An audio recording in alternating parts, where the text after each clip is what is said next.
Muy buenos días, buenas tardes, buenas noches, según el lugar del mundo de donde nos visiten. Les damos la más cordial de las bienvenidas a las Jornadas Rascombandianas 2020 en su primera edición virtual. Querido tío, va por ti.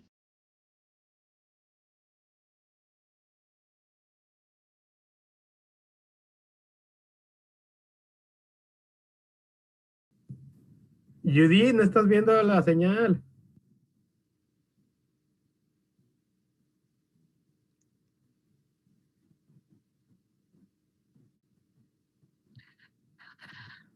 Ay, hola, buenas tardes, Judith. Iniciamos.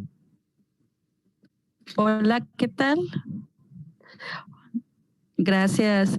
Hola, ¿qué tal? Muy buenas noches. Primera gran edición virtual de la 11ª edición de las Jornadas Rascombandianas. Mi nombre es Judith Gardea y la verdad es que estoy muy contenta de presentar este trabajo en equipo que en conjunto hemos hecho las personas de Crónicas de nada, junto con las Jornadas, y precisamente para platicarles un poquito acerca de este gran proyecto que estamos presentando. Bueno, pues les voy a presentar, válgame la redundancia, a nuestros queridísimos invitados de esta noche, y vamos a comenzar con nuestra queridísima anfitriona, la licenciada Lorena Serrano, quien es abogada de profesión, pero aparte de todo es una excelente gestora precisamente de las Jornadas Rascombandianas y de todo lo que este gran trabajo nos ha ido implicando. Entonces, licenciada Lorena, no sé si quiera brindarnos unas palabras de bienvenida para estas grandes, ahora este gran trabajo en equipo, que ahora sí que a pesar de que la pandemia por un lado nos dejó a todos en casa, nos abrió las puertas al mundo. Sí, cómo no, Judith. Hola, buenas tardes, Judith, Diego, Eduardo, encantadísima de estar aquí con ustedes, jóvenes, talentosos, compartiendo con ustedes esta noche es el estreno mundial de 2 capítulos de la novela Contrabando, capítulo 1 y capítulo 2, lo cual me llena de alegría, me llena de emoción, porque, esta pandemia, esta situación que estamos viviendo ya hace algunos meses, nos ha permitido ser creativos. Y en ese ser creativos, hemos llegado a este momento en el que estamos haciendo como un traslado en el tiempo, porque cuando yo era niña escuchaba con mis padres las radionovelas y para mí eso era impresionante, me encantaba, llegaba, andábamos jugando porque jugábamos en la calle, a lo que fuera, y se llegaba la hora de la radionovela y la calle se quedaba vacía y todos nos entrábamos a nuestros hogares y ya estaban nuestros padres escuchando la radionovela. Entonces nos hemos puesto creativos y este grupo de jóvenes talentosos a los cuales saludo con mucho cariño, a Judith, que la conozco hace 11 años, cuando la malcriada fue a fuerzas, se los voy a decir aquí en público para que le dé pena, no se crean. Ella fue a una conferencia obligada por sus maestros. Obligada por sus maestros, fue a una conferencia que daba en ese entonces María Bonilla, actriz costarricense, doctora en teatro, dramaturga, escritora, y era la mujer de Rascombanda hasta sus últimos días, y Judith la mandaron a que viera esa conferencia porque era para el carnet cultural. A regañadientes fue y se enamoró del teatro de Rascombanda. Y desde entonces, y no me va a poder negar que desde entonces es una enamorada del teatro de Rascombanda, ha participado en obras, ha participado en el cortometraje, ha tenido ya grandes experiencias relacionadas con el teatro rascombandiano. Entonces, a través de Judith, yo me siento muy contenta de conocer ahora a Eduardo, de conocer a Diego en esta aventura que bueno, es una aventura para ustedes, para mí no tanto, porque yo soy de otra época. Entonces, a mí sí me tocó escuchar este tipo de programación en la radio. Pero esto que están haciendo ustedes es justo y necesario en estos momentos que está viviendo nuestro país y que está viviendo el mundo. Quiero decirles que las jornadas rascombandianas han dado la vuelta al mundo. Tenemos presencia en más de 14 países, muchos de habla hispana y otros que no entienden nuestro idioma, pero que están conectándose permanentemente durante todos estos días. Entonces, Judith, muchas gracias por tu presentación y estoy a tus órdenes. Muchísimas gracias. Y sí, exactamente, yo entré obligada a conocer a Rascombanda y salí enamorada tanto de Rascombanda como de su gente y de sus personajes y de estos personajes tan reales que aún los puedo ver caminar cuando me ha tocado la bendición de ir a visitar el terruño querido. Pasar por Uruachi es reconocer todo el teatro de Rascombanda y reconocer a sus personajes, ¿no? Ver cómo sus personajes van caminando por las calles empedradas de ese hermoso terruño. Y bueno, también quiero aprovechar precisamente para presentarles a mis compañeros de Crónicas de Nada.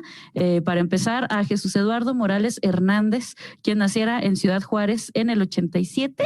Él es licenciado en Letras Españolas por la Universidad Autónoma de Chihuahua, máster en Artes en Español por la Universidad de Texas en El Paso y máster en Artes en Literatura. Además, ahorita es candidato a doctor en Literatura Hispanoamericana por la Universidad de Pittsburgh. Él se ha desempeñado como investigador, como docente universitario y editor de medios de crítica literaria como la Revista de Mexicana Contemporánea y Iberoamericana. Últimamente está dedicándose a investigar la producción literaria del norte de México, muy ad hoc con lo que tenemos para presentarles a ustedes, y específicamente se dedica también para los estudios culturales bajo el tema de que ha presentado varios trabajos en publicaciones y congresos internacionales.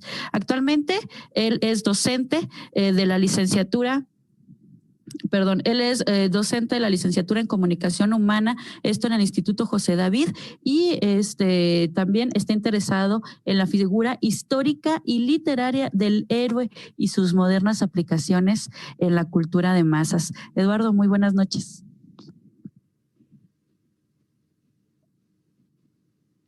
Hola, ¿qué tal? Muy buenas noches a todos. Hola Lorena, hola Judith, hola Diego. Qué gusto estar acá con ustedes en esta noche. Y qué gusto estar participando en las jornadas rascombandianas y en esta edición digital, que es precisamente lo que estamos tratando de hacer nosotros con nuestro proyecto de Crónicas de Nada, que es llevar la literatura a estas nuevas trincheras, estos nuevos formatos, y que también de alguna manera recuperemos cierta tradición oral y cierta tradición de la misma expresión literaria, como decía Lorena, que era la radionovela. Porque también platicábamos Diego y yo la semana pasada en el marco del coloquio del desierto que lo que puede ofrecer un podcast ahorita precisamente en una era digital, una era mediática en la que estamos bombardeados todo el tiempo por tanto estímulo visual y multimedia, pues el ejercicio de imaginación que conlleva la radionovela o el podcast es un poquito más desafiante.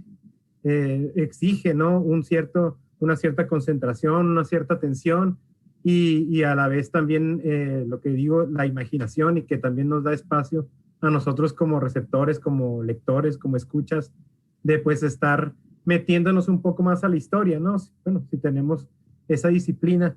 Y ha sido pues ahorita el trabajo con el que vamos a terminar este conversatorio y que ya podrán tener la oportunidad de disfrutarlo, que son 2 episodios de la novela Contrabando, que, perdón, lo hemos estado trabajando a lo largo de estas últimas semanas, este último mes, y ha sido un trabajo muy arduo, pero también muy degustable, porque bueno, ¿qué puedo decir yo como fanático de la obra de Víctor Hugo y sobre todo esta novela, ¿no? Que es una de mis novelas de cabecera y que está el premio Juan Rulfo de novela 1991, que no por nada se llevó ese premio, porque es un libro multifacético, es un libro lleno de voces, y ya lo verán allá precisamente en los mismos episodios, que trata de conjugar muchas perspectivas a la vez y deja hablar a sus personajes. Y yo creo que ese es la gran técnica de Víctor Hugo, que como maestro escritor sabe conjugar muchos géneros. Esta novela, si bien ahorita vamos a ver en los primeros 2 episodios que estamos compartiendo, son dos episodios que dedican su narrativa a la primera persona y a tratar de buscar el testimonio. O sea, son narrativas muy testimoniales. Apenas es la puntita del iceberg de lo que es esta genialidad. ¿Por qué? Porque la obra amalgama varios géneros. Es una suma de guión cinematográfico, de obviamente la dramaturgia, el teatro, y también muchas exploraciones de tipo estilístico. O sea, Víctor Hugo sabe cómo hacer este collage, esta amalgama muy compacta, y que a su vez vuelva a cada capítulo muy especial, muy, muy especial. Como ahorita lo van a poder ver, tan solo en estos 2 capítulos, el cambio, por ejemplo, de narradores es muy interesante y es buenísimo en estos tonos, ¿no? Y bueno, tal vez ahorita podamos hablar más de las especificidades de Víctor Hugo y de su obra, obviamente, y de esta novela, que deja mucho que pensar, te deja pues obviamente el gran impacto que conlleva los temas que él maneja, que es un ojo muy crítico de la situación social mexicana, y que es un cuento, ¿verdad? Es un cuento de principios de los 90s, finales de los 80s, pero que su vigencia, lamentablemente, y hay que decirlo, lamentablemente es total, ¿no? Una vigencia total, y que sigue siendo muy nuestro y muy de nuestros contextos norteños, y que a pesar de lo dolorosos que son, pues también tienen un lado muy humano. Y entonces esta visión también de Víctor Hugo de darle una dignidad a la víctima es algo que se aprecia muchísimo, ¿no? Tal vez ahorita hablemos más de la construcción de personajes, pero esto de primera entrada es lo que me ha dejado como, pues a mí me ha tocado un poco la edición, también la participación en el primer episodio, pero sentir estos personajes es algo duro, es algo que demuestra mucho la perspectiva que él tiene, cómo lo ve él ahora que vuelve, ¿no? No son los mismos ojos con los que se fue, y también aquí hay todo un tema del viaje, pero se sienten, son personajes tremendamente sensibles. Yo notaba que, por ejemplo, ahorita en este testimonio de la primera persona, que verán que así es el episodio 1 y 2, en el primero tenemos el testimonio de un escritor que regresa a su tierra, que ya duró mucho tiempo en el DF y regresa a su pueblo norteño. Y en el segundo episodio tenemos el testimonio de una mujer que ha sufrido las consecuencias del crimen organizado y del narcotráfico en su tierra, precisamente, y que lo ha llevado a perder familia. Y entonces esta capacidad testimonial tiene un rasgo estilístico muy, muy interesante, que es que se nota el entrenamiento de su lenguaje como escritor de dramaturgia, como gente de teatro. Porque lo que pudiera ser, por ejemplo, una acotación, que eso te lo resuelve en el guión, ¿no? Una acotación donde a la hora de adaptarlo a la novela, y eso es algo que tenemos que platicar, se los dejo ahorita tal vez para platicarlo.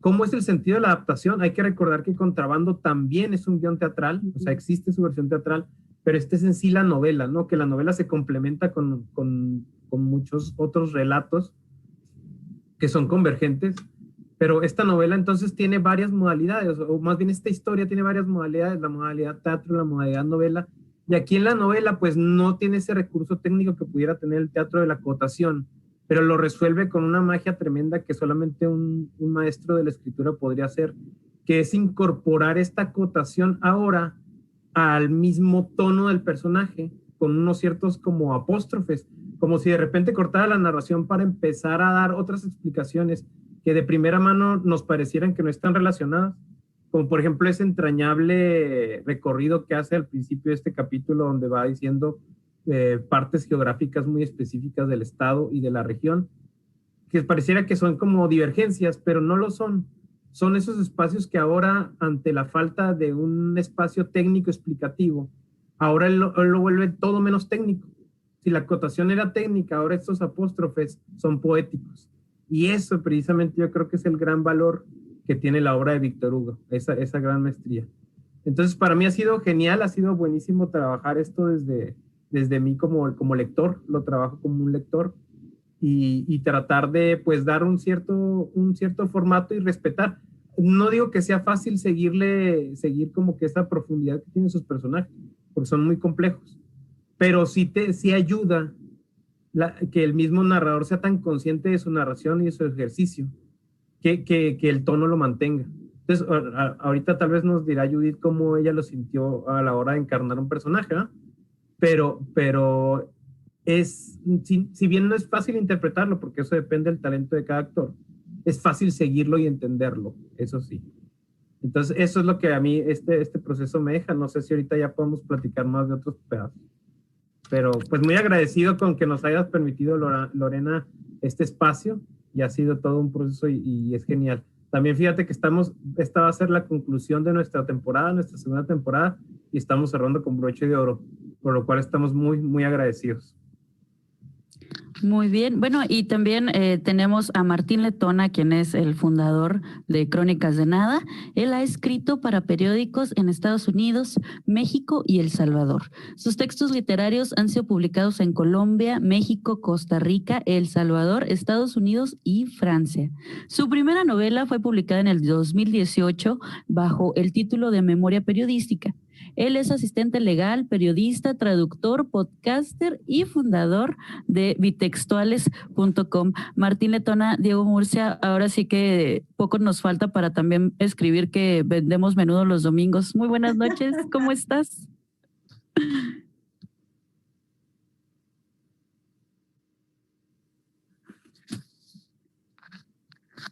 ¿Sí nos escuchas, Diego?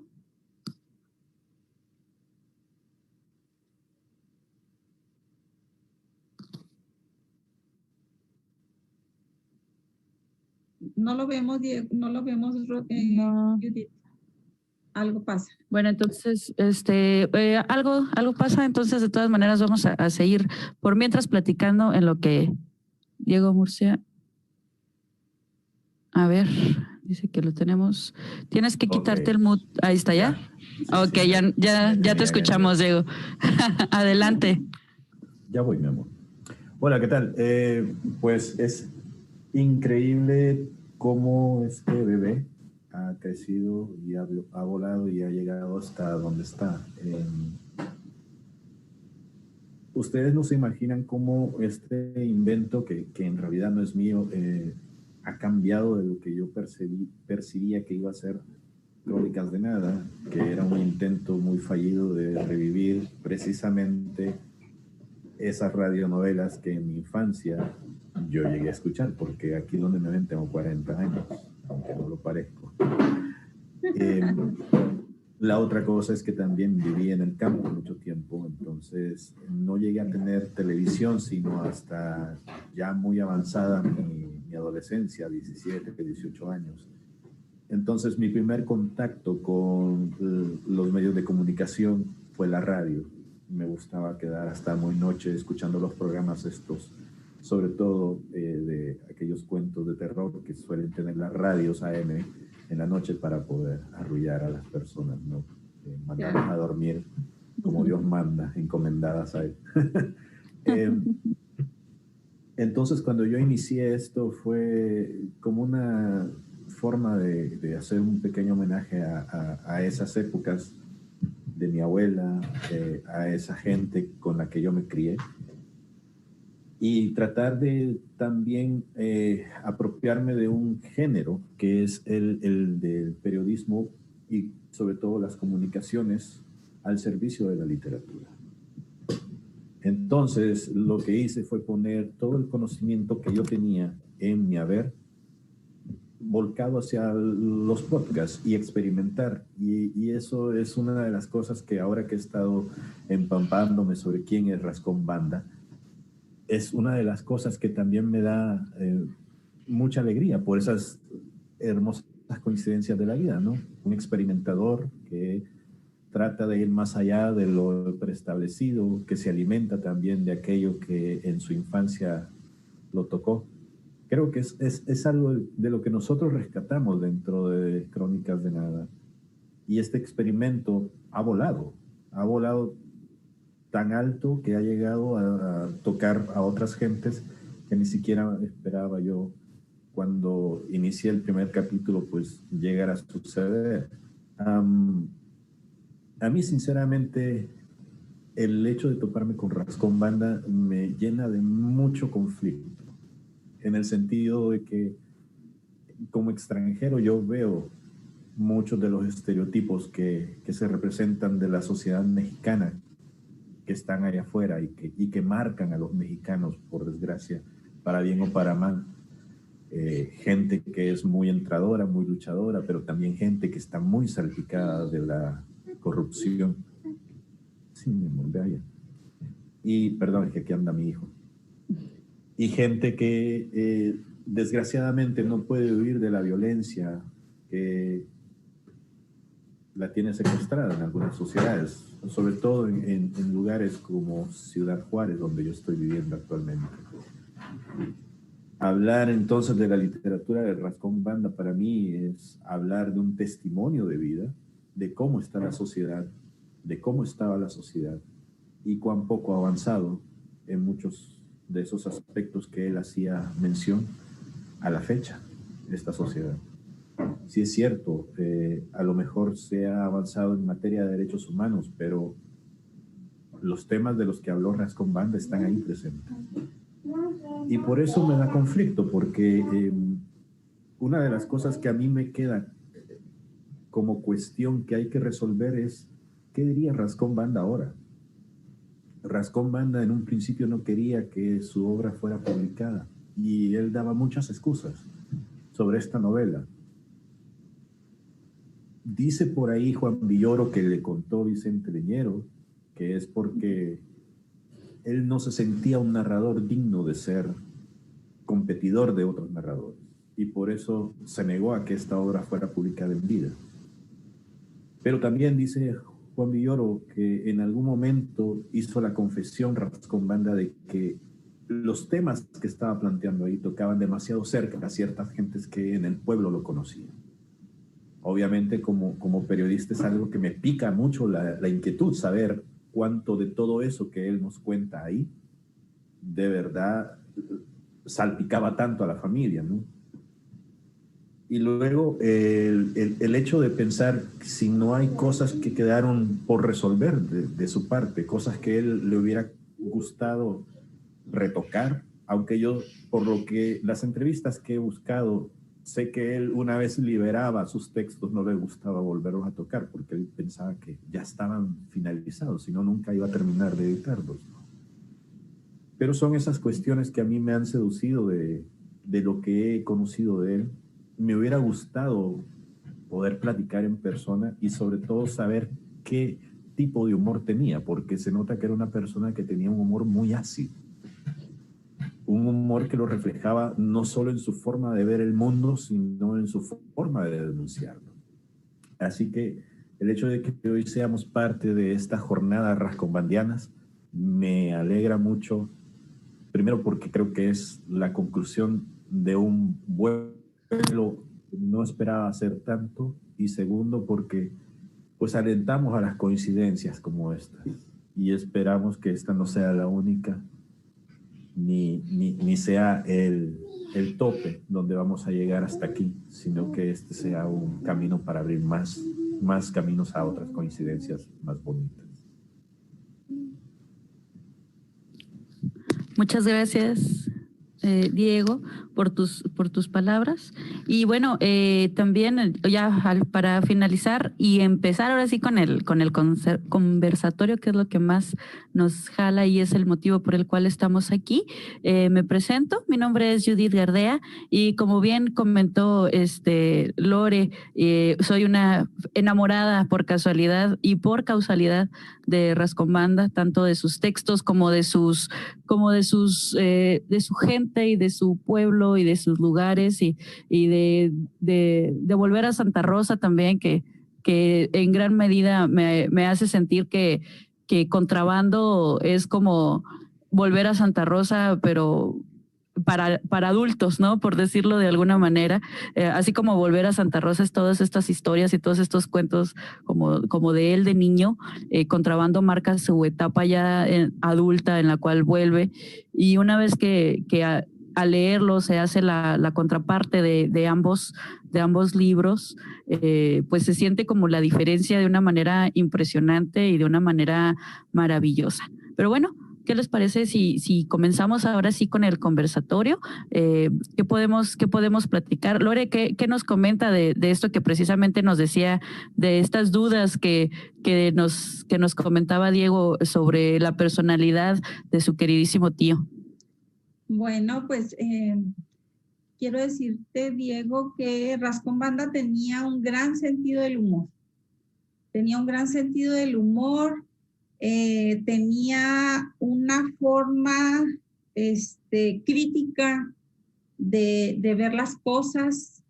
A él le gustaba escribir, ya que te familiarices todavía más con su obra, con su legado, porque él escribió, bueno, el fuerte de él es dramaturgo, pero escribió también guiones de cine, escribió cuentos, esta novela, y por ahí hay algunas otras cosas inéditas que poco a poco la familia ha ido rescatando de lo que él dejó, y que por algún motivo, al igual que Contrabando, ¿verdad? Lo dejaba ahí guardadito y no lo sacó en el momento en que lo escribió. Mi tío era de las personas que escribían. Él decía que era un mal escritor, porque cuando le llegaban a preguntar, Víctor Hugo, ¿cuándo escribes? ¿Cómo escribes? ¿Cuál es tu ritual? ¿Cuál es las musas, cómo llegan? Y él decía, no, yo soy un mal escritor, no soy bueno, no puedo decirles qué hago porque soy un mal ejemplo. Porque él decía, yo escribo en una fila del banco, escribo al entrar a un elevador, escribo mientras voy en el coche, escribo si estoy sentado en una reunión y empiezo a ver a las personas y de ahí me nacen los personajes. Y escribía en servilletas y en papelitos y luego juntaba todo y luego ya sacaba él su obra y decía, yo no soy el mejor ejemplo de decirles a los jóvenes cómo ser un buen escritor. Lo único que él hacía, y lo dice, ¿verdad? En entrevistas que quedan ahí en el internet, que por fortuna quedan en el internet, dice, las únicas veces que yo hacía honor y hacía la reverencia al ser escritor era los fines de semana cuando lograba ir a Tepoztlán, un lugar cercano a la Ciudad de México, y ahí sí ponía su máquina de escribir. Porque eso sí, Diego, Judith, Eduardo y a todos los que nos escuchan, mi tío jamás escribió en computadora. No le gustaba escribir en computadora. Tuvo una mala experiencia, que escribió de corrido una obra en la computadora, sí, le salió y se puso y le escribió y decía, pues no tengo que meter hoja ni nada. Y quién sé qué hizo y borró todo. Entonces le quedó una mala experiencia y dijo, no, estas son cosas del diablo, yo no quiero tener nada que ver con las computadoras. Y él lo hacía en su máquina de escribir.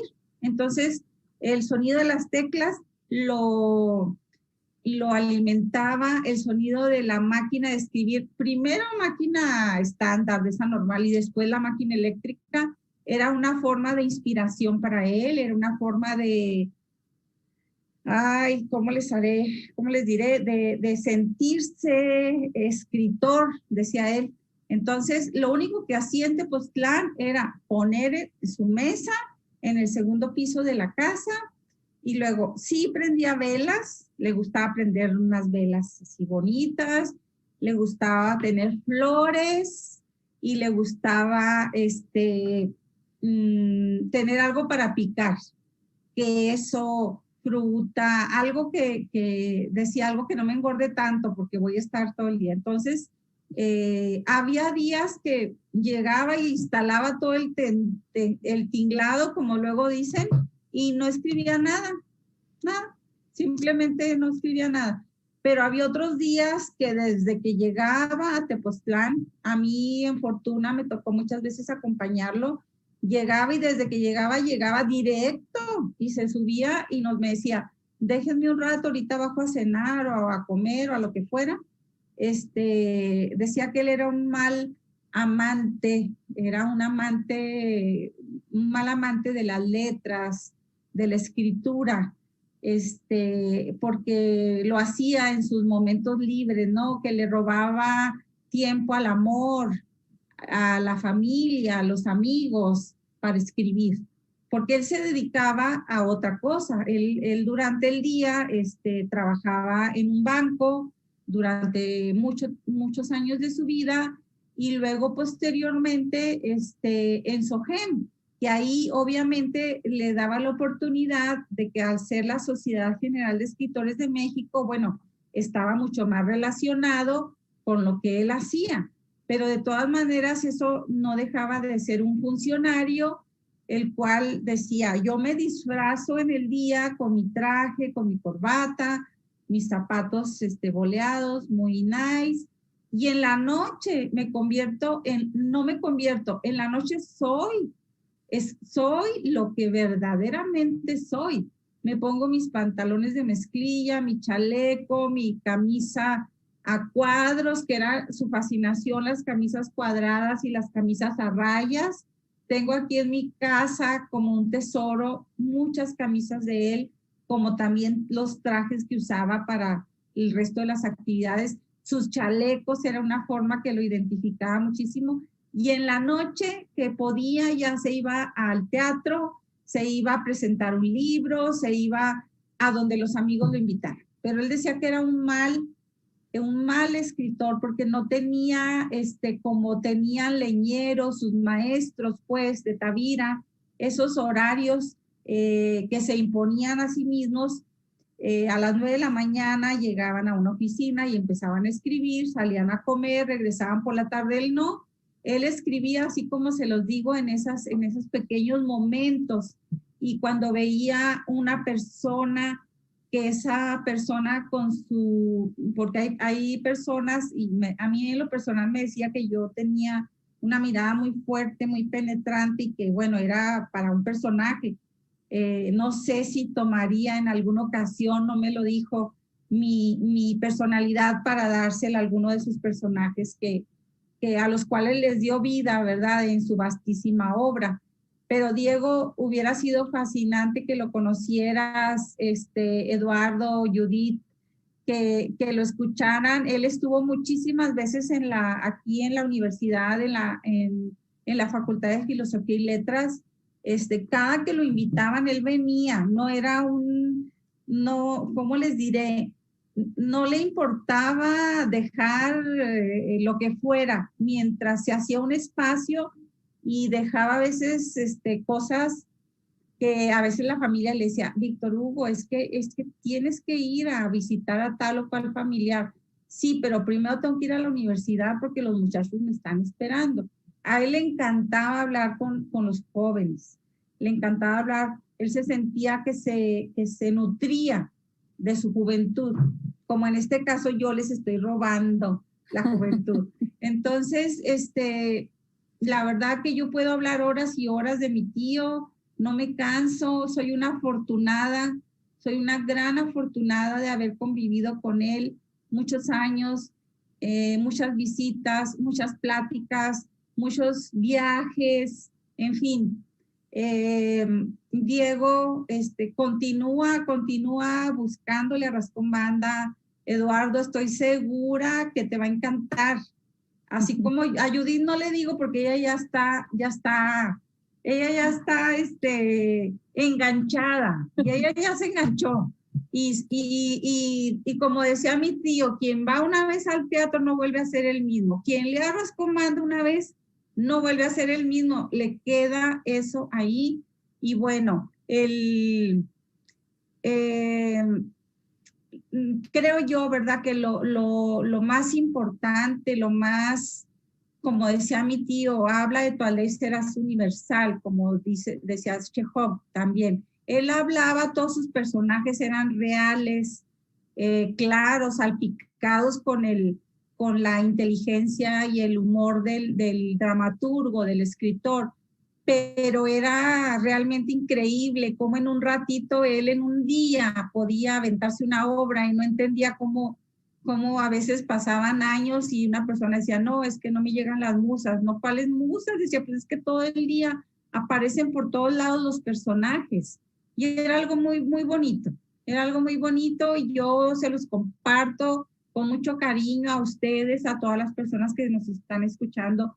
Para mí, en lo personal, como sobrina mayor de él, ¿verdad?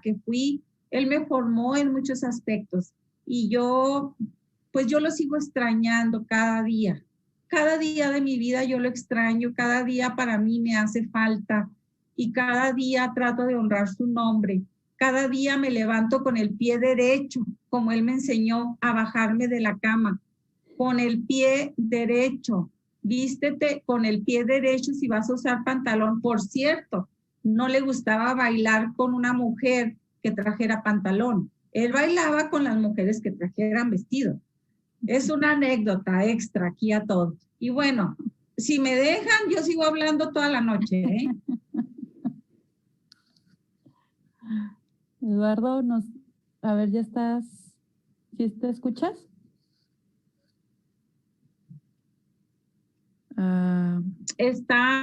No tiene el sonido activado, Eduardo. A ver, no sé si sea de él o... Es de él, yo creo que ahí hay que quitarlo. A ver, Eduardo. No te oímos, Eduardo. Solo te vemos moverte, pero no. Ya, es que el hoster, perdón, Okay. El hoster es el hoster que me tenía bloqueado. Sí. Todo genial. Qué rico que nos cuentes todas estas anécdotas. Me parece genial porque también nos da más profundidad sobre... Yo solo una vez en mi vida tuve el privilegio de coincidir con él, precisamente ahí en la Facultad de Filosofía y Letras, en la que fue la 18ª Semana del Humanismo. Sí, la que dedicaron se la dedicaron a él. Completamente a él, así es. Ahí andaba yo con él, ¿eh? Ya andaba, muy bien. Sí. Pues yo estaba ahí precisamente en el Cineclub. Y ahí pues tuve la oportunidad de saludarlo de mano, así, que fue así como que para mí una gran experiencia. Porque ya había visto obras de teatro suyas, aunque algunas no supe que eran suyas, sino hasta después. Pero me recuerdo mucho La mujer que cayó del cielo, como me impactó realmente, es una de mis favoritas. Sí, es una de sus grandes obras. Sí, es grande, es genial. Y la verdad es la impresión, y me da un muy bonito recuerdo porque también es una época, pero realmente la fraternidad con la que él recibía, hablaba, era muy sencillo, muy humilde y muy abierto. Me acuerdo que esa vez estaba muy agradecido con nosotros, o sea, con toda la facultad, con todo el staff, y se le notaba, o sea, su agradecimiento era sincero y lo decía, y esa vez se veía como muy contento, como que de alguna manera sabía que estaba en casa, y yo recuerdo que ese contacto fue bonito.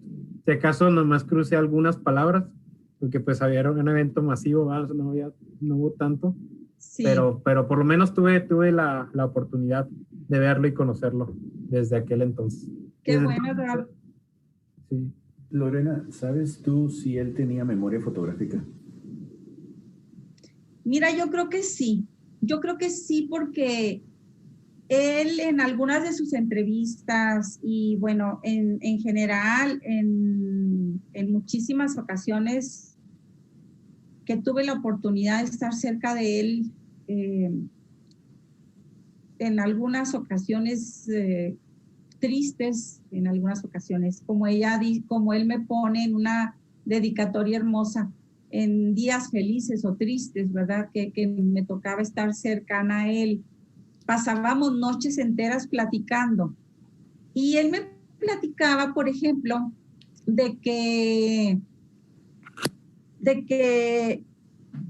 él, siendo un niño de 6 años, se metía debajo del escritorio donde mi abuela hacía las actas en el juzgado, donde mi abuelo era subagente del Ministerio Público.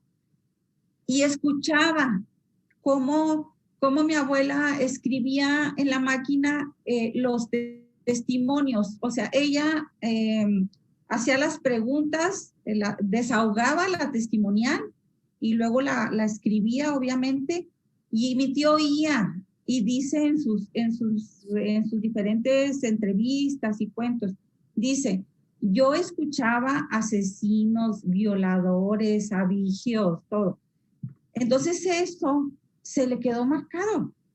Mi abuela no se daba cuenta que tenía a su hijo de 6 años, de 7 años, abajo del escritorio, escuchando unas cosas que para un niño de 6 años eran pues inconcebibles, ¿verdad? O sea, ahorita yo no dejo a un nieto, porque ya soy abuela, escuchar una declaración de una violación, por ejemplo. Entonces él decía que eso lo marcó, eso lo hizo.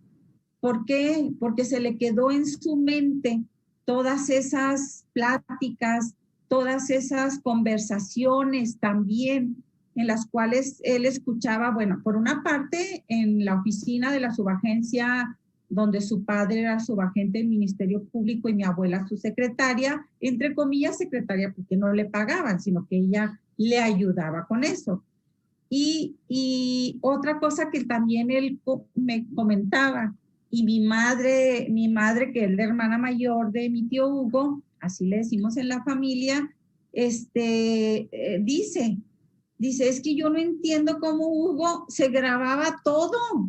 Entonces, con la pregunta que tú me haces, te puedo contestar así. Mi tío, por ejemplo, en Uruachi, que es su tierra natal, allá tienen su casa, Judith la conoce, es una casa, bueno, hermosa, de ensueño, en el sentido de todo lo que hay ahí, nos recuerda a él, está su recámara, donde él escribía cuando iba a Uruachi. Entonces, la casa de mis abuelos está en la calle de en medio. Así le llaman, la calle de en medio. ¿Por qué la calle de en medio? Porque de cada lado hay un arroyo. Y esa calle se llama Víctor Hugo Rascombanda. Entonces, en la época que él era niño, no había en las casas lavadero o lavadora o tallador o como le quieras llamar. Entonces las mujeres se iban al arroyo y había 2. Entonces se iban al arroyo que estaba del lado derecho y mi tío se ponía ahí cerquita a escuchar hablar imagínense ustedes lo que él escuchaba hablar a esas mujeres, de sus maridos, de sus hijos, de lo que les pasaba en la intimidad. Y él, un niño, absorbiendo todo, y todo eso después lo vacía, así como con esa memoria fotográfica, digo yo, él lo vacía en sus personajes. Entonces, sí creo, Diego, que Rascombanda tenía esa memoria fotográfica, tenía ese don, o sea, era un hombre muy inteligente, y no me refiero nada más a la inteligencia de que te sacas 10 en todo, porque él tuvo 10 de calificación, que era la calificación más alta en su época, desde primaria hasta el doctorado.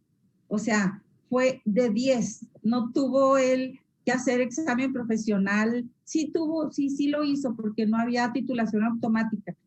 Pero no solo me refiero a esa inteligencia, me refiero a la otra inteligencia que los seres humanos tenemos y que es algo que ya traemos, a esa intuición, a esa, no sé cómo decirte. Yo le hablaba todos los días cuando él estaba bien. Yo vivo aquí en Chihuahua, él en la Ciudad de México. Yo todos los días, mis primeras llamadas de la oficina, yo soy abogada de profesión, por él, porque yo desde chica me vi reflejada en él y yo quería ser abogada, yo quería ser licenciada como mi tío Hugo. Y él, cuando le dije mi decisión de ser abogada, me dijo, no, abogada no, otra carrera, no es para mujeres, busca otra carrera que sea más ad hoc, mira, odontología, me dio opciones según él. Y yo no, aferrada a estudiar Derecho por él. Entonces, en contra de su voluntad estudié Derecho, pero posteriormente me dijo, qué bueno que lo hiciste. Él estudió Derecho y lo dice en sus entrevistas para camuflajearse, porque era un ser humano muy sensible y que tenía, y él se dice tímido también. Entonces, bueno, no sé si contesté ahí un poco lo que comenta Diego, lo que comenta Eduardo. Yo soy huérfana, ¿no? De ese tío tan amado que significó tanto para mí. Con solo escucharme a mí en una llamada diaria que yo le hacía, me decía, ¿qué pasa? ¿Qué pasa? O sea, sabía que algo andaba mal. Tenía una intuición, tenía una inteligencia sobrenatural. Vaya, sí, vaya que nos deja a todos, bueno, al menos a mí, muy emocionada, ¿no? De poder escuchar esta parte, la parte como la persona, ¿no? Que era Víctor Hugo, porque realmente los que tenemos la fortuna de haberlo conocido en sus letras, pues únicamente es esa fortuna, ¿no? Únicamente es esa, que no es poca cosa, pero el escuchar de la parte de Víctor Hugo, el hombre, el ser humano, es verdaderamente impresionante y aparte de todo, pues emocionante, ¿no? Y bueno, ahora por cuestiones de tiempo, yo sé que podríamos quedarnos hablando horas y horas y horas de Víctor Hugo y de sus grandes cosas. Vamos a cerrar con esto. ¿Qué les parece, chicos? ¿Cuál sería el comentario de despedida? Eduardo, Diego, no sé quién quiera comenzar con la despedida. ¿O alguna otra pregunta? Judith. ¿Sí? Sí, en lo personal, yo, después de que hablen ellos, quiero nada más decir algo. Ok, muy bien. No Chicos, se oye, Eduardo. Eduardo, no sé qué pasa ahí. Sigues muteado, Eduardo. No sé si podríamos... Ya, es que el host, no soy yo, es que el host es el que nos silencia, entonces... Okay. Ok. Muy bien, listo. No, nada más ya brevísimo, agradecer muchísimo a Lorena la invitación. Nos dejamos con los 2 episodios. El primero que es Camino a Santa Rosa y el siguiente que es la masacre de Yepache. Así que pues ojalá les gusten y pues vamos aquí ya permanencia voluntaria. Muchas gracias por la invitación y síganos por ahí a nuestro trabajo Crónicas de Nada, nuestro Facebook que es Crónicas de Nada y en nuestro Twitter que es @crónicasnada y en nuestra página que es bitextuales.com para que por ahí nos sigan, también por ahí. También nos pueden encontrar en Google Podcast y en Spotify para que nos busquen Crónicas de Nada. Bueno, pues muchas gracias y buenas noches. Bye. Yo nada más decirles que estamos abiertos a recibir colaboraciones. Si ustedes consideran que sus textos valdría la pena que los conociera el mundo, pues mándennoslos. Ya Eduardo les dijo por dónde. Estamos atentos a cualquiera que tenga la capacidad de poder expresarse como nosotros lo hemos hecho hasta ahora. Y pues las puertas están abiertas. Gracias, Lorena, por compartir tu tiempo con nosotros y por compartir la obra de tu tío. sino al contrario, yo quiero decirles que, bueno, a nombre de la familia Rascón Banda, quiero decirles, esa pequeña hermosa, quiero decirles gracias. Gracias por su participación en esta 11ª edición de las Jornadas Rascombandianas y en la primera edición virtual. ¿Es correcto así? O digital, ¿cómo le llaman los jóvenes? La verdad es que ha sido maravilloso, maravilloso. He aprendido tanto en lo personal. Entonces quiero agradecerles muchísimo su participación. Estoy segura que mi tío, que le encantaba que la juventud leyera sus textos y los no tan jóvenes, como dice Diego, que claro que está joven, él está feliz donde se encuentra de estar ahorita escuchando y de escuchar enseguida estos dos capítulos en estreno mundial de la novela Contrabando de Víctor Hugo Rascón Banda. Agradecerles y decirles que hay un compromiso, muchachos. El legado de Rascón Banda es de ustedes, es de nosotros. Víctor Hugo es un hombre universal. A mi tío no le interesaban derechos de autor. Nomás hay que avisar, pedir, preguntar a la familia. Entonces, por favor, tomen en cuenta eso, hagan suyos los textos y que todo el mundo se entere de que tenemos en México un Víctor Hugo, un dramaturgo, un gran dramaturgo que puso muy en alto a su país, a su estado y a su terruño Uroachi, que lo puso muy en alto y de lo cual debemos de sentirnos muy orgullosos. Y muchísimas gracias, Judith, por haber sido este enlace, este contacto con Eduardo, con Diego, yo encantada y bueno, estoy a sus órdenes y a nombre de la familia, muchísimas gracias. Yo ya escuché los audiocuentos y me encantaron. Así que los felicito y me felicito de estar aquí con ustedes y ya saben, estoy a sus órdenes. Muchísimas gracias, Lore. Y bueno, pues ahora sí, no nos resta más que cerrar este conversatorio, pero para dar la más cordial bienvenida. Tercera llamada.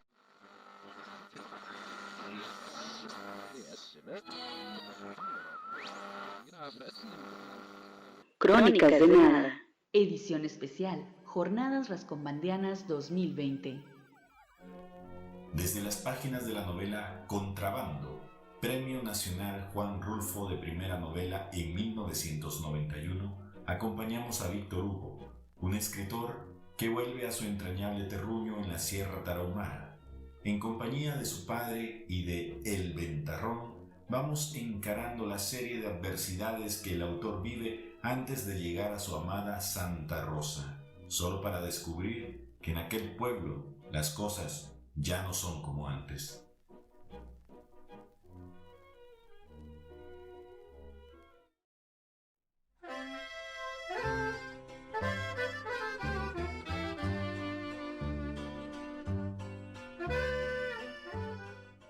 El camino a Santa Rosa, capítulo 1 de la novela Contrabando de Víctor Hugo Rascón Banda. En medio de las montañas.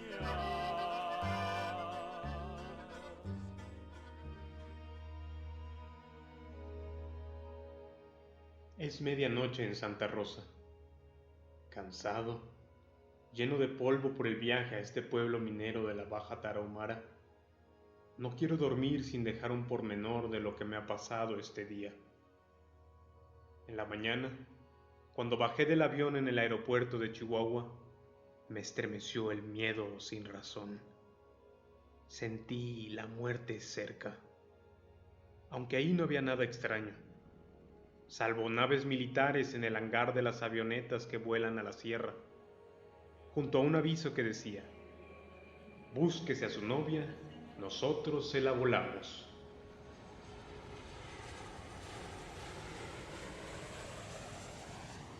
Adentro del aeropuerto, mientras esperaba a mi padre que llegaría por mí para traerme a Santa Rosa, comprobé que los presentimientos tienen razón de ser.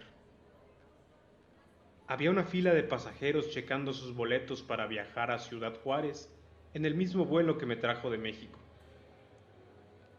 Sin nada que hacer más que esperar, me puse a ver a los pasajeros desde mi asiento, adivinando su nombre, su ocupación, su edad y el motivo de su viaje a la frontera. 2 jóvenes de 25 y 30 años, que podrían llevar los nombres de Rubén y Santos, me llamaron la atención porque no llevaban más equipaje que unas bolsas deportivas, y era evidente que estaban esperando a alguien, pues miraban constantemente hacia la entrada de la sala y hacia el avión que guardaba en la pista. O temen que el vuelo se cierre y no llegue un familiar que viene retrasado, o están desesperados porque la fila avanza muy lentamente y quisieran estar ya en la frontera para pasar al otro lado y poder abordar otro avión que los llevara a Chicago o a Los Ángeles, donde seguramente trabajan como ilegales. Por sus ropas vaqueras y su rostro serrano, apuesto, de rasgos fuertes, su cabello largo mal cortado y la ansiedad que muestran, deben ser pasajeros que por primera vez toman el avión. Por sus relojes dorados, sus anillos ostentosos y sus cadenas de oro al cuello, no son campesinos pobres, sino trabajadores bien pagados que pueden viajar en avión. Por la forma como fuman en silencio, con nerviosismo, hablando a veces entre los dos las mínimas palabras, con monosílabos y silencios que expresan más que una conversación, es claro que son hermanos o amigos íntimos que se comunican con un lenguaje lleno de sobreentendidos. Uno de ellos, Rubén, el más joven, miró a alguien que entraba al aeropuerto y previno al otro, a Santos, con un gesto.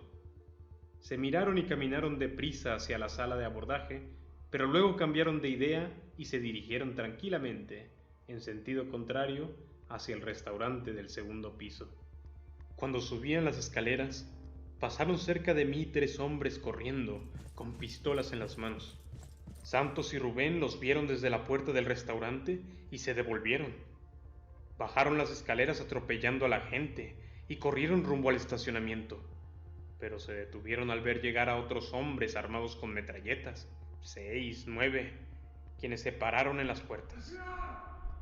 Rubén y Santos, desesperados, intentaron salir a la pista por la sala de llegada de los pasajeros. Se escucharon balazos y gritos y órdenes para que se detuvieran. Los 2 jóvenes acorralados se miraron entre sí, angustiados, e intentaron brincar el mostrador donde se checan los boletos. Se oyeron más balazos y gritos de mujeres y niños. Santos, que logró pasar al otro lado, recibió una descarga y cayó sobre la banda de equipajes que lo arrastró hasta el hueco de salida, a la pista. Rubén brincó del mostrador y vino corriendo hacia donde yo estaba, para tratar de salir al estacionamiento, y, justo frente a mí, cayó balaceado. Quedó de lado, mirándome con los ojos abiertos, mientras un hilo de sangre le salía de la boca y su camisa de cuadros negros se manchaba de rojo. ¡Asesinos!, gritó una mujer embarazada a los hombres que, apuntando con sus armas, se acercaron a revisar el cuerpo, sacándole sus documentos, su billetera, sus cigarros, su agenda, su pasaporte, su boleto. ¡Asesinos!, les gritó una anciana de bastón. Eran narcos. Eso no les quita a ustedes lo asesinos, le dijo una joven. ¡Asesinos, asesinos!, gritaron otras mujeres. La gente que se juntó alrededor del cuerpo hizo coro. En todos los rostros había indignación. Asesinos, asesinos, asesinos.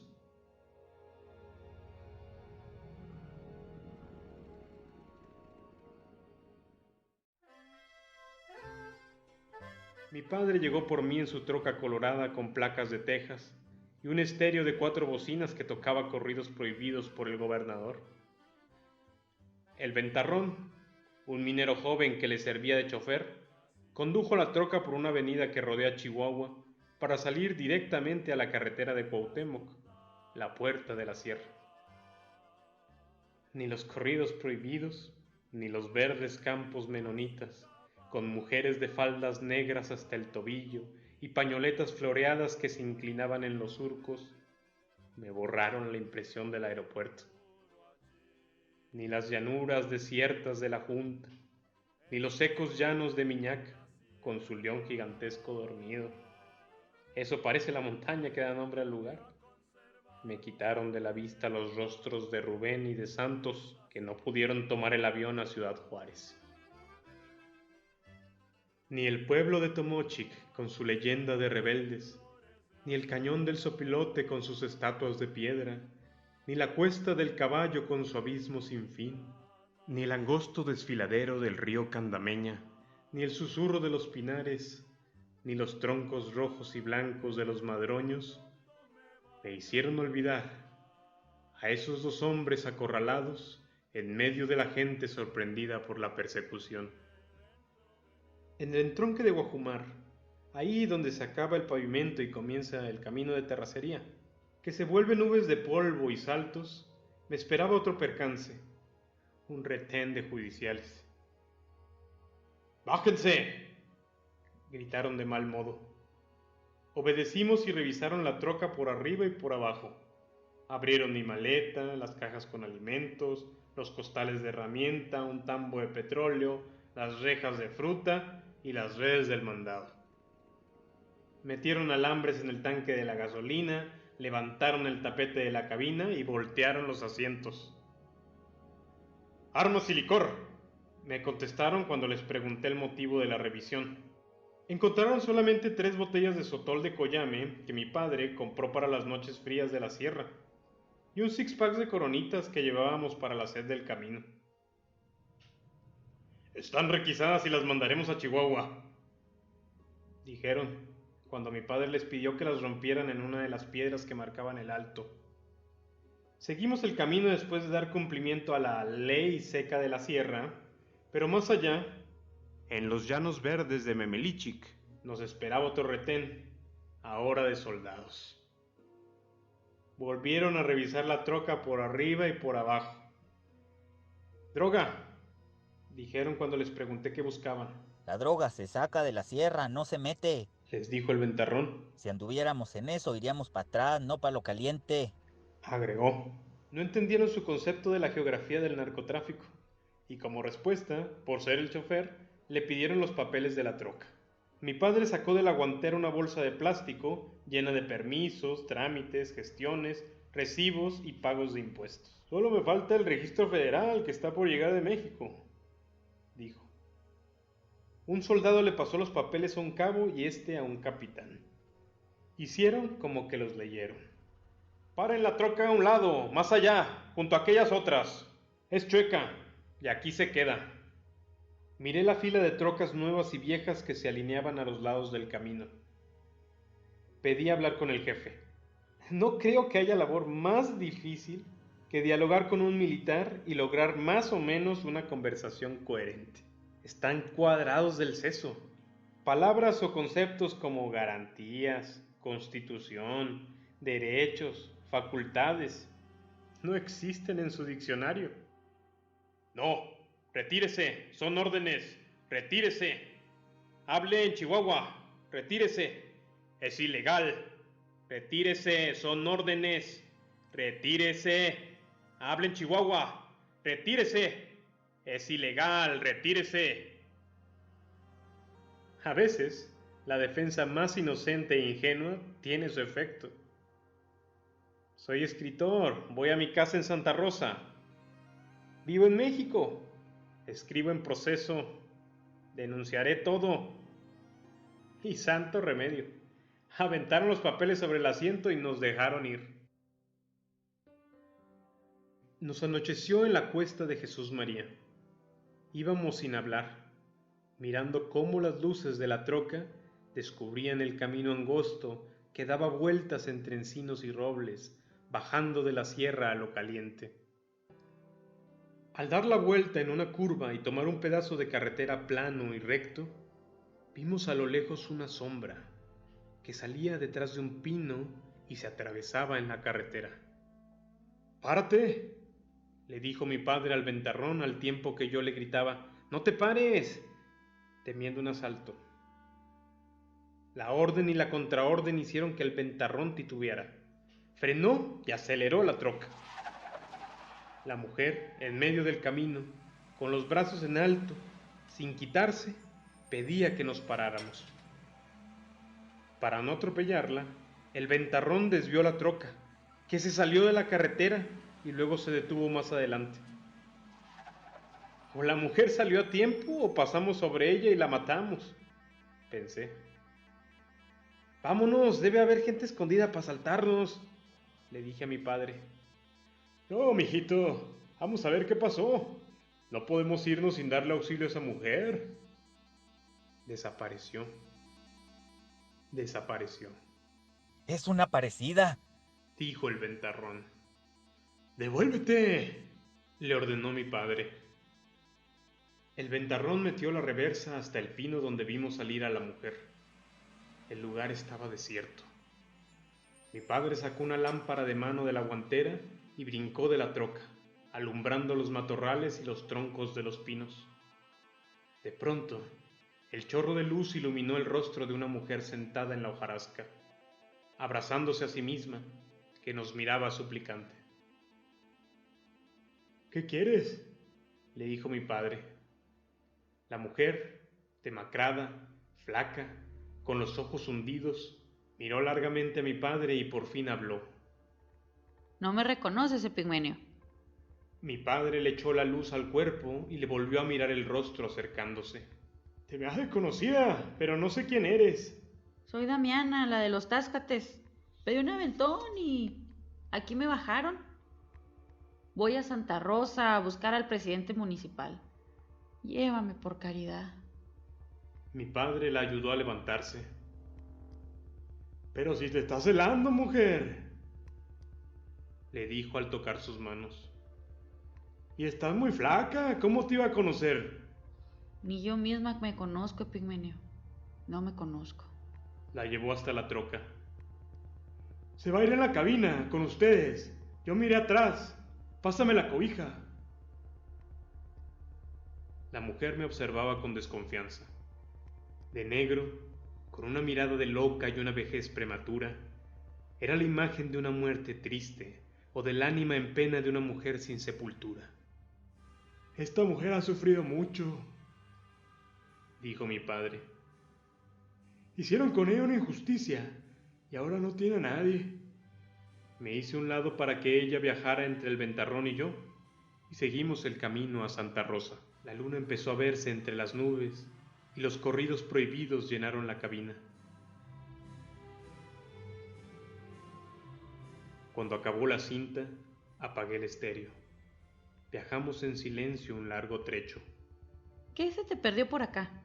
¿Que no sabes quién es?, le dijo el ventarrón. Es el hijo de Epigmenio. ¿Eres el grande o el chico?, me preguntó ella. El de en medio. Con razón. Tu cara se me hacía conocida. Yo a ti te cargué en mis brazos una vez que tu madre pasó por los Táscates con tu padre. Andaban con los libros de la presidencia registrando indios. Luego te fuiste muy lejos. ¿Y usted de dónde viene?, le pregunté. De la cárcel, respondió en voz baja. De nuevo se hizo el silencio un buen rato, hasta que la mujer habló otra vez. ¿Y tú? ¿Tú eres narco?, me preguntó. Le contesté que no. Ah, pues entonces eres judicial, afirmó con seguridad. ¿Por qué?, le reclamé. ¿Y de qué vives entonces? Soy escritor. Pues haz un corrido de lo que me pasó, para que el mundo lo sepa. Yo no hago corridas. Qué lástima. Como eres escritor, pues yo lo pensé. ¿No supiste lo que pasó en Yepashi? Respondí que no. La mujer clavó la vista en el camino de tierra que se abría frente a nosotros y quedamos en silencio. O sea que por allá no se sabe nada. Dijo de pronto. Mira nomás. Aunque debería de saberse. Acá en la sierra hubo una desgracia. Una matazón, o como tú quieras llamarle. Yo quedé viva de milagro. Muerta en vida, mejor dicho. Solo me sostiene la venganza. Por eso necesito que me escriban una carta para que se me haga justicia. Alguien debe hacer un corrido para que no se olvide. Para que no se olvide la masacre de Yepashi.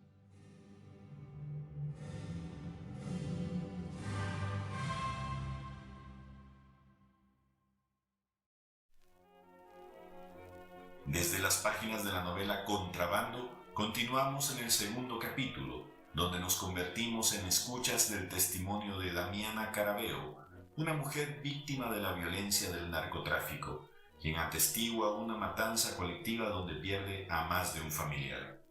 Rascón Banda ofrece en esta dolorosa anécdota un México rural que sufre y sangra con los golpes de la delincuencia.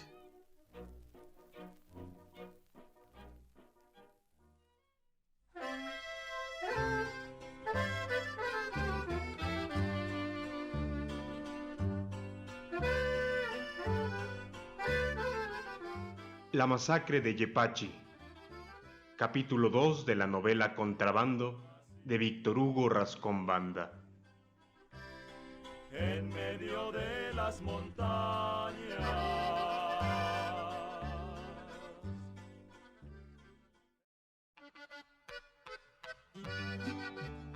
El rancho de Yepashi, donde pasó todo, está como a 20 minutos de los Táscates, donde nosotros vivimos. Nomás al pasar el llano y subir al puerto que está frente a la casa, se avista el caserío. Es más, desde el balcón se alcanza a ver el techo de lámina de la casa grande de Yepashi, en medio de los pinos y los encinos que no dejan ver lo demás. Ese día han de haber sido, pues, como las 6 de la mañana, porque apenas clareaba, y yo estaba poniendo lumbre en la estufa de leña. No me gusta la de gas, aunque también tengo. Mi esposo Rogelio Hermenta se ha ido a ver a su mamá, a Yepashi, llevándose la troca, y allá se quedó a dormir como otros días en que salía ya tarde. En la casa solo estaba mi hermana Teófila, menor que yo, embarazada de 7 meses, que se había venido conmigo a esperar a su criatura porque su marido no quiso ver de ella. Estaba yo agachada, así, atizando la estufa con un ocote, cuando escuché un traqueteo. Me quedé así un momento para oír mejor, y el traqueteo seguía. ¿Estás oyendo, Teófila?, le grité hacia el cuarto donde ella dormía. ¿Qué cosa?, me contestó amodorrada. Parecen balazos, le dije. Es muy temprano para que anden tirando balazos, Damiana. Deben ser cohetes en el Madroño por las fiestas de San Juan. Salí al balcón y miré para Yepashi. El traqueteo seguía, pero ahora se escuchaba clarito como un ruido de muchos balazos, así seguiditos.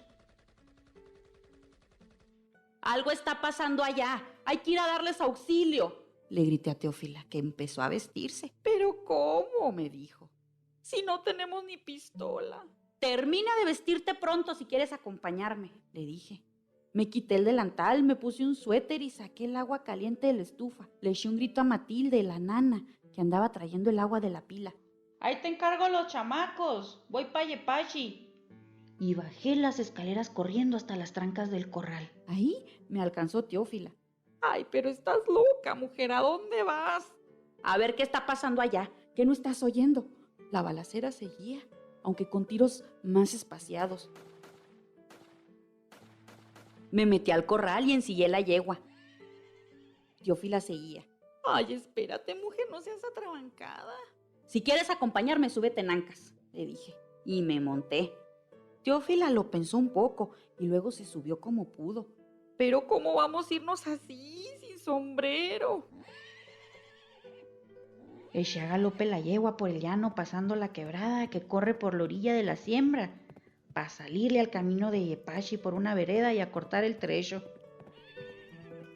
Llegamos al puerto donde está la cruz y divisamos. Los balazos seguían. ¿Para qué nos vamos a meter en la balacera?, me dijo Teófila. Mejor vamos a pedir ayuda al Madroño. Tenía razón. No le contesté, pero torcí rienda de la yegua y me fui por otro camino hacia el Madroño. En Yepachi estaba mi cuñado Rómulo con Felicita, su mujer, y con un chiquillo de brazos, pues ella no cumplía todavía los 40 días de la dieta. Estaba también doña Filomena, mi suegra, tan enferma de su artritis que ni se podía mover, y su hermana Benigna, una señorita ya grande que nunca se casó y de muy buen carácter. Estaban 2 de mis hijos, Rogelio el mayor y Asunta, la que le sigue, que habían ido a pasar unos días con su abuelita para ayudarles a ordeñar y a cuajar quesos. Ahí había 5 o 6 trabajadores de mi cuñado, que es el dueño del rancho, como quien dice. Pues porque se hizo cargo de él desde que murió don Darío, mi suegro. Y 2 o 3 indias taromaras que trabajan en tiempo de aguas, ayudando a envasar duraznos y hacer la ordeña. Pues es cuando mis cuñados acostumbran juntar las vacas, cerrar, vender el ganado, sembrar, en fin. Ay, párate para bajarme, no vayan a hacerme daño. Mejor te espero aquí, me dijo Teófila. Yo ni caso le hice. ¿Cómo iba a perder tiempo deteniendo la yegua?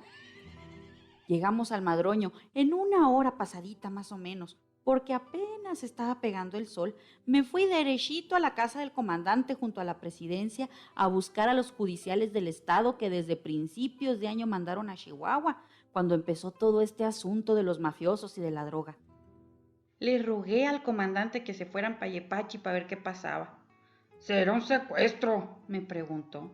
¿O un asalto? Ay, ¿qué importa lo que sea? Hay que ir a darles auxilio, le dije. Pero ya, ahí están mis 2 hijos y mi esposo, muévase por caridad de Dios. Dejé ahí la yegua y salimos en 2 camionetas para Yepachi. En una iba el comandante con 6 o 7 policías, todos armados. Nosotros nos subimos en la cabina de la otra camioneta. Yo iba rezando por el camino, prometiendo mandas y cuerpecitos de plata para que no les fuera a pasar nada, especialmente a mis 2 hijos. Porque, en fin, pues la gente grande ya vivió, pero las pobres criaturas no tienen la culpa de nada. Llegamos al puerto. Se oían algunos balazos espaciados. «¡Ya ve!», le grité al comandante. «La cosa sigue». Seguimos y llegamos hasta el cerco de la entrada principal. El rancho tiene 3 entradas, una por el frente, con un arco de piedra para las visitas y los extraños, otra por atrás, por la cocina, para la gente que llega a caballo y para los trabajadores, y otra por los graneros y las casas de los peones, que tiene una entrada ancha y unos cobertizos para guardar los tractores y las trocas. No se oía nada, como si todo hubiera sido mentira, como si todos estuvieran dormidos o se hubieran ido de viaje. Teófila me miraba con desconfianza. «Ojalá que todo haya sido un sueño, figuraciones mías», le dije despacito. «¿Qué hacemos?», me gritó el comandante. «¡Atrás hay otra entrada!», le grité. Yo no sé si hice bien o si hice mal por querer entrar del otro lado. No sé qué hubiera pasado si nos acercamos por el frente. A lo mejor hubiera sido lo mismo, porque cuando las cosas están para pasar, no hay modo de detenerlas. Nos fuimos por atrás. Las camionetas iban despacito, despacito, casi a vuelta de rueda, pero los policías no llevaban preparadas sus armas. Iban tranquilos, como si anduvieran revisando nomás. Al traspasar la puerta de atrás, donde está una lila, junto a los cobertizos, se oyó la primera descarga. «¡Agáchate!», le dije a Teófila, y me tiré al piso de la cabina. La tonta se quedó mirando de frente por el cristal hacia la casa. Me levanté para tirarla al piso, pero en eso, de una ventana de la casa, salió una ráfaga, como de ametralladora. Rompió los vidrios de la camioneta. Yo sentí un ardor en el hombro izquierdo. Apenas podía creerlo. Estaré soñando, pensaba. Será una pesadilla. Levanté la cabeza y alcancé a ver al chofer de la camioneta caído sobre el volante, con borbotones de sangre que le salían del cuello. Teófila quedó recargada en el asiento, muy derechita, con los ojos abiertos, tapándose el estómago con las 2 manos y con una hilera de balazos que le atravesaba el pecho de lado a lado, así como una lista roja. Yo sentía mojado el hombro y el pecho. Se me nubló la vista. Me tapé la cabeza con las manos y me hice bolita en el piso. Se oían gritos, insultos y la voz del comandante que daba órdenes. De la casa nos seguían disparando muy fuerte. De las ventanas, de los balcones, del techo, de las puertas de abajo. Apenas se oían unos cuantos balazos de los judiciales que les contestaban desde nuestras camionetas. Eso duró mucho rato, media hora, 1 hora, quién sabe. Uno no puede sentir el tiempo. Yo me quedé ahí pensando en mis hijos, en mi esposo, en mi casa. ¿Dónde estoy?, pensaba. Estoy atizando la estufa para hacer el almuerzo porque ya va a llegar Rogelio. O estoy muerta, hecha bola en una fosa del Camposanto. O estoy en el infierno y así estoy pagando mis pecados. O estoy naciendo otra vez de la panza de mi madre. O estoy en la camioneta de los judiciales y estoy moribunda. Una piensa tantas cosas. Sentí que la puerta de la cabina se abría y que alguien me jalaba de mis trenzas y me arrastraba hacia afuera. Mi cara se estrelló en el piso de tierra mojada. Lo primero que vi a mi alrededor fueron botas, muchas botas y piernas de hombre. Alcé más la vista y me quedé muda. Varios hombres me estaban apuntando con rifles, metralletas, pistolas. Sentí que me daban una patada en el costillar izquierdo. ¡Órale, cabrona, levántate! Como pude intenté levantarme, pero el dolor del golpe me doblaba. Hice un esfuerzo y me paré. Miré hacia la casa. No se veía nadie. Pensé correr, pero ¿cómo correr? ¿A dónde? Estaba rodeada de más de 20 hombres que me miraban como enojados, con los ojos rojos, con odio, como si yo fuera una enemiga. Si los volviera a ver, podría reconocer a muchos. Todos eran morenos. Bueno, no todos, había uno güero. Llevaban bigotes gruesos, grandes, unos una barba de varios días. Usaban camisas de cuadros, de esas vaqueras del otro lado, y chamarras de piel. ¿Cómo correr? Miré hacia la camioneta. 2 de ellos movían a Teófila y al chofer y los esculcaban. Otros fueron saliendo de la casa, de los cuartos de los peones y de la huerta. Vi al comandante tirado cerca de una llanta de su camioneta y vi cómo varios de esos hombres se fueron acercando a los judiciales del Madroño y les fueron disparando uno por uno un tiro en la cabeza. Se los daban aquí, en la nuca. Si estaban boca arriba, los volteaban con la punta de la bota. Si estaban arriba de las camionetas, subían y ahí mismo les daban el balazo, acomodándoselos bien con una calma que parecía que lo hacían con gusto y sin prisa. Me van a matar. Me tapé los ojos para no ver. Me van a matar. No debo ver lo que hacen para que no me maten. Me voy a tirar al piso, me voy a dejar caer porque me van a matar. No quiero morir parada. Aflojé las piernas y me dejé caer boca abajo para no ver cuando me disparaban. Pinche vieja. Oí que decían, ¿qué hacemos con ella? ¡Chínguenla! Me preparé para morir. Pensé en mis hijos, en los 2 grandes y en los 3 chicos que dejé en los Táscates. Matilde los criará. Pensé en mi marido. ¿En dónde está? ¿Por qué no viene a ayudarme cuando más lo necesito? En mis papás que viven en Obregón, en mis hermanos que están en el otro lado. Y empecé a pensar en el Cristo crucificado que tengo en la cabecera de mi cama. Es un Cristo muy antiguo que me dio mi abuelito. Quise que esa fuera la última imagen que yo tuviera en esta vida antes de morir. Pues eso me salvó. ¡Súbele a la camioneta! Oí que gritaban. Me arrastraron y me echaron como un bulto en un camper que estaba bastante lejos, escondida detrás de una lomita. Sentí cuando la camioneta se movía y escuché los motores de varias más, no sé de cuántas, que se nos juntaban y nos seguían. Íbamos muy rápido porque la camioneta brincaba mucho por las piedras y las zanjas del camino. No sé cuánto caminaríamos, pero debió ser un día o más, día y noche. ¿Quién sabe? Hubo ratos en que me quedaba dormida, hecha bola en el piso, para no pensar, para despertar en mi casa. Oí el ruido de un tren y el silbato de una máquina. Oí ruidos de carros, de voces, de gente, como si hubiéramos llegado a una ciudad. La camioneta daba vueltas y se detenía varias veces, hasta que abrieron la puerta del camper y me sacaron. Era de noche. Me jalaron por unas escaleras y luego por un pasillo largo, lleno de puertas cerradas, hasta un cuarto que atravesamos, y luego otro pasillo, hasta otro cuarto más chico, sin ventanas. Me sentaron en un banco y prendieron un foco que me daba en la cara. Me hacían muchas preguntas que yo no entendía, que cuánta gente andaba conmigo, que cuál era mi verdadero nombre, qué campos teníamos, que en qué ciudades teníamos propiedades, que dónde teníamos el dinero y las armas, que quién conocíamos en la policía y en el gobierno, que desde cuándo era yo la jefa de la banda, que dónde escondíamos la droga, que si conocía al procurador y al gobernador y a no sé cuántas personas, que si nos visitaban, y yo nomás decía, no sé. Pues, ¿qué más podía decir? Hubiera podido decirles lo que quisieran oír, pero a mí no se me ocurría nada. Siempre he sido muy tonta para contar mentiras. Yo no sé inventar. Y me pegaban en el estómago. No sé. Me metían la cabeza en el agua. No sé. Me echaban soda en las narices. No sé. Me desmayé 2 o 3 veces, pero me despertaban con los baldes de agua. No sé. Eso sí no me hicieron. No me violaron. O bueno, a lo mejor no les gusté. Yo nunca he sido bonita. Y estoy tan flaca. Me sacaron de ahí y me llevaron a una oficina con ventanas y escritorios. Había una mesa grande y varias sillas. Ahí me sentaron en una. Me pasaron unos papeles. Firma aquí. Yo no me moví. ¡Que firmes! Yo no sé firmar, les dije. ¡Que firmes, hija de la chingada! Me gritaron al tiempo que me tiraban al piso de un puñetazo. Y ahí me quedé sin moverme. Me levantaron entre dos y me volvieron a sentar en la silla. Me pusieron la pluma en la mano derecha. Soy zurda, les dije. Me cambiaron la pluma y me acercaron el papel. Ahí no, aquí. Las lágrimas no me dejaban ver. ¡Aquí, pendeja! ¡Aquí! Me acomodaron la mano y empecé a poner mi nombre. ¿Cómo ponerlo bien? Si yo no tuve escuela, si apenas llegué a 3er año. Pues como pude lo fui escribiendo. Damiana Caraveo. Letra por letra, tratando de dibujarlas.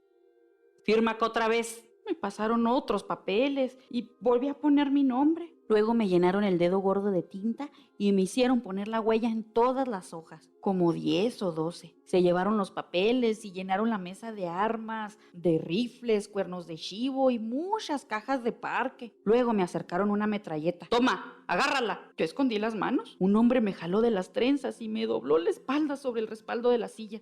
Sentí que se me quebraba la espina. ¡Cógela! Adelanté los brazos y la cargué como un chiquito. ¡Así no, pendeja! Y me la pusieron de otro modo, agarrando la caja con una mano y poniendo el dedo en el gatillo, como si les fuera yo a disparar. Entonces entró mucha gente y empezaron a retratarme. Las luces no me dejaban abrir bien los ojos. Yo volteaba la cara por otro lado, pero luego me la enderezaban. Mi fotografía salió en los periódicos.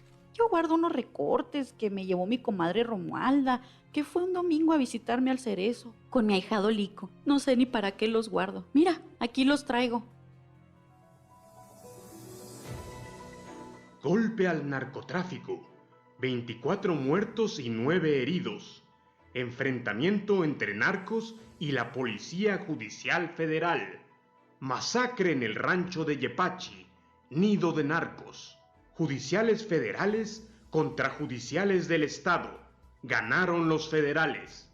Capturaron a Damiana Caraveo, cabecilla de una banda de narcotraficantes. Me contó mi comadre Romualda que la gente del Madroño que ayudó a recoger los cadáveres de Yepachi vio algunos peones en la puerta de la sala y en la ventana de la cocina, también con armas. Que hallaron a 2 de las taromaras entre la pastura de las vacas y a otra en el gallinero sacando los huevos. Que mi cuñado Rómulo estaba en paños menores cerca de una ventana en uno de los cuartos de arriba. Que sí tenía sus armas en la mano, como si hubieran estado disparando.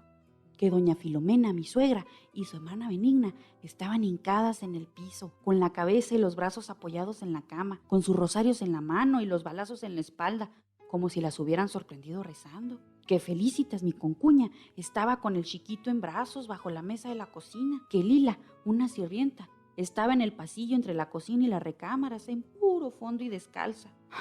Que mi hijo Rogelio estaba con unos peones cerca del corral de las vacas, con los botes de aluminio en la mano, que uno todavía estaba lleno de leche. Que mi hija Asunta estaba en el excusado de atrás de la casa, el que usan los peones. Y que mi marido Rogelio estaba muerto junto a un caballo en la trinchera de atrás.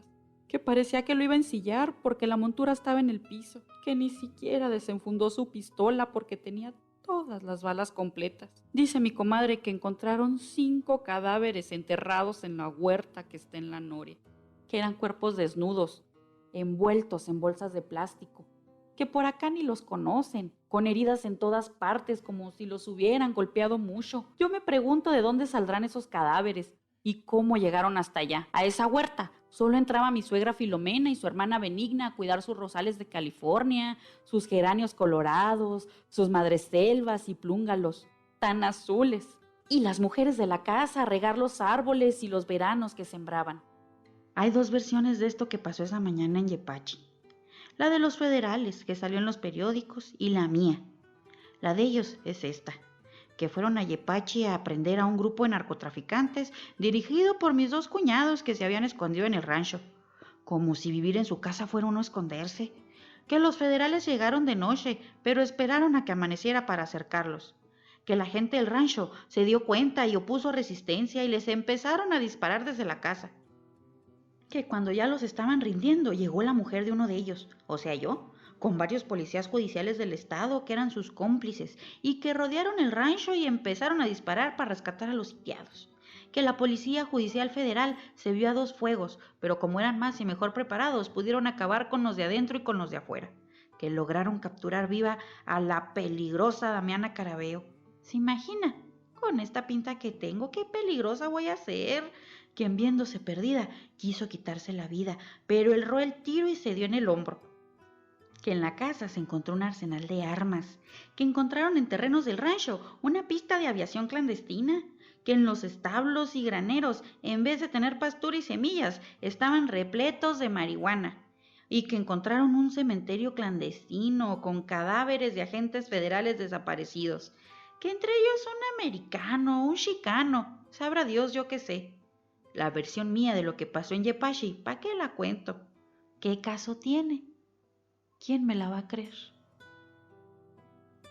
Damiana se quedó en silencio. Muy lejos se veían, entre las barrancas, las luces de Santa Rosa. Entonces recordé las razones del viaje.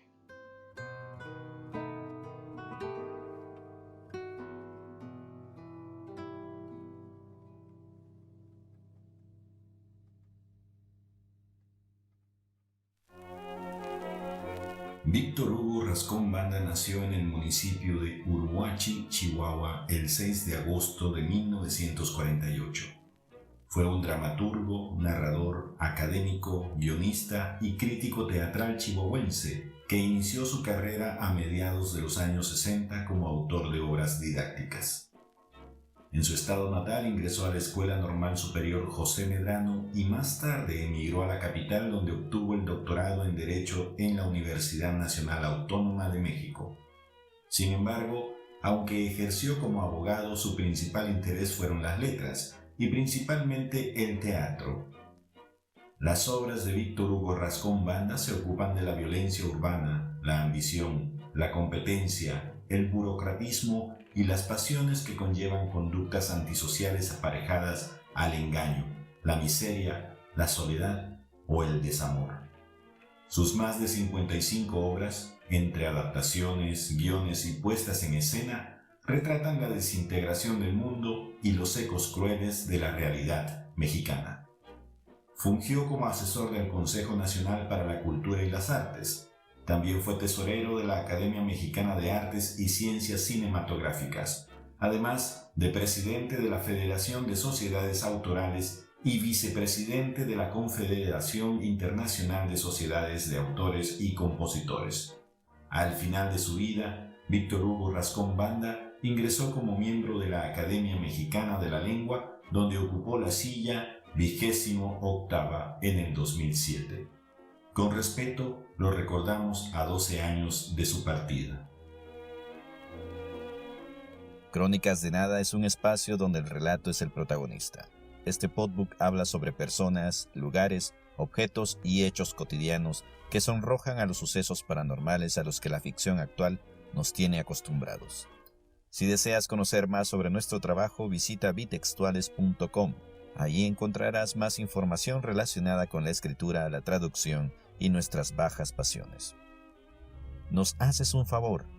Agrega a Crónicas de Nada a tus escuchas favoritas y te regalaremos una historia con la que tal vez sonrías, a lo mejor tiembles o quizás sueltes una lágrima. Síguenos por Twitter en @crónicasnada y por Facebook en Crónicas de Nada. Gracias por escucharnos. Existimos porque escribimos sobre todo y sobre nada.